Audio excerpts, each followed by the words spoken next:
tak kita terfikir macam mana sebenarnya kita belajar untuk jadi sebahagian daripada masyarakat? Di Malaysia, jawapannya mungkin ada di tempat yang kita tak sangka, iaitu dalam buku teks sekolah rendah. Jom kita bedah siasat buku teks Bahasa Melayu ni dan tengok macam mana nilai-nilai kemasyarakatan ni sebenarnya disemai sejak dari kecil lagi. Adakah kita belajar dari pengalaman? Atau mungkin dari nasihat mak ayah kita? Atau adakah ia diajar secara formal di sekolah? Nah, nampaknya sistem pendidikan kita di Malaysia ada jawapannya. Dan cara ia bermula, sangat menarik. Inilah dia buku teks tu. Nampak macam buku teks biasa je kan? Tapi jangan salah sangka, di dalamnya ada satu kisah sebuah keluarga yang akan bawa kita faham apa sebenarnya nilai-nilai teras yang membentuk masyarakat Malaysia. Okey, jom kita mulakan. Baiklah, setiap komuniti yang hebat kan, ia mesti bermula dari unit yang paling kecil, paling asas, iaitu orang yang tinggal betul-betul di sekeliling kita. Jadi, tak heranlah pelajaran pertama dalam buku teks ni adalah tentang berkenalan dengan jiran. Jom kita kenal dengan watak utama kita, keluarga Encik Hussein. Kisah mereka ni bermula bila jiran baru iaitu Encik Gobi dan Encik Lim berpindah masuk ke sebelah rumah. Dan dari sinilah, hanya dengan satu perbualan ringkas, segalanya pun bermula. Dan ini membawa kita kepada satu konsep yang sangat-sangat penting, jiran tetangga. Perkataan ni bukan sekadar bermaksud orang sebelah rumah tau. Dalam budaya kita di Malaysia, jiran ni dianggap macam lapisan sokongan pertama kita selepas keluarga sendiri. Merekalah sebenarnya asas kepada sebuah masyarakat yang harmoni. Okey, jadi lepas dah berkenalan, apa langkah seterusnya? Buku teks ni tunjukkan sesuatu yang penting. Menjadi komuniti ni bukan setakat tinggal dekat-dekat je, tapi ia tentang penyertaan yang aktif. Dan ini membawa kita ke satu tempat yang menarik, kebun komuniti.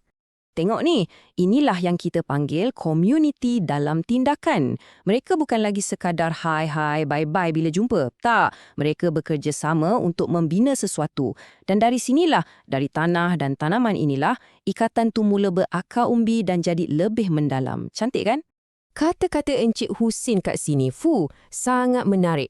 Ini bukan pemerhatian biasa-biasa tau. Dia gunakan satu simpulan bahasa yang memang sinonim sangat dengan semangat kerjasama kat Malaysia ni. Inilah dia, berganding bahu. Satu frasa yang merangkum semuanya.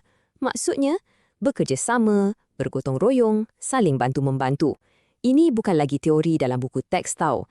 Ini adalah pelajaran praktikal yang tunjuk macam mana bila kita usaha sama-sama, semua orang akan dapat manfaatnya.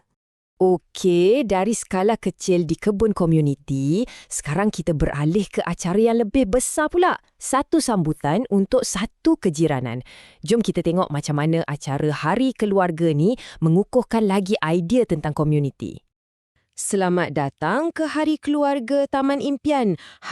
Acara macam nilah yang boleh dikatakan nadi kehidupan bermasyarakat di Malaysia. Inilah masanya semua orang keluar dari rutin harian, dapat jumpa, bergelak ketawa dan yang paling penting, mengeratkan silaturahim. Kalau kita tengok dari mata seorang budak macam Hadif, acara ni mestilah nampak seronok dan meriah gila. Dan keterujaan inilah kuncinya, sebab ia menarik semua orang untuk join, tak kira tua atau muda. Tapi bagi ayah dia, Encik Hussein, ada makna yang lebih dalam di sebalik semua ni.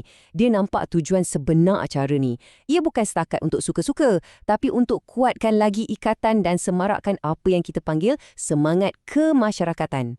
Dan di sinilah kemuncaknya. Puan Nurul, Ibu Hadif, mengaitkan semua ni kepada satu gambaran yang jauh lebih besar. Dia jelaskan yang keharmonian kat taman perumahan mereka ni sebenarnya adalah asas kepada perpaduan dan keharmonian untuk seluruh negara.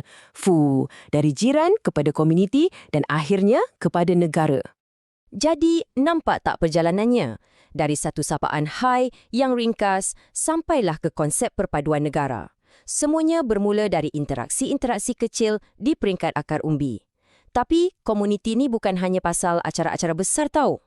Okey, selepas riuh rendah acara besar tadi, buku teks ni bawa kita balik kepada detik-detik kecil yang berlaku setiap hari. Dan tindakan-tindakan kecil macam inilah yang sebenarnya betul-betul menguji nilai sesebuah komuniti, iaitu hulurkan bantuan. Tema untuk bab ni sangat indah. Yang tua dihormati, yang muda disayangi. Dan dekat sini kita nampak, ia bukan sekadar slogan kosong. Ia adalah satu tindakan spontan. Budak-budak ni nampak jiran mereka perlukan bantuan. Dan tanpa disuruh, mereka terus tolong. Dekat sinilah semua pelajaran tadi tu jadi nyata. Rasa hormat, prihatin, semua tu bukan lagi perkataan dalam buku. Tapi ia jadi satu tindakan yang ikhlas. Interaksi yang nampak mudah macam inilah yang sebenarnya merapatkan jurang antara generasi dalam komuniti kita. Jadi, apa hasil dari semua ni? Apa pengajaran terakhirnya? Jom kita tengok apa ganjaran sebenar bila kita jadi sebahagian daripada sebuah komuniti yang aktif. Ya, Hadif memang menang pertandingan tu. Tapi piala tu bukanlah ganjaran yang paling utama. Cuba tengok kawan-kawan dia. Ada Jitwen, Jimmy dan Rajiv, semua dari kaum yang berbeza, sama-sama raikan kejayaan dia. Inilah ganjaran yang sebenar, persahabatan dan kegembiraan yang dikongsi bersama. Dan akhirnya, pengesahan tu datang dari Hadif sendiri. Dalam ucapan terima kasih dia rumuskan intipati segalanya, mengeratkan hubungan dan memupuk semangat kejiranan. Jelas kan? Pelajaran ni dah betul-betul meresap dalam diri dia.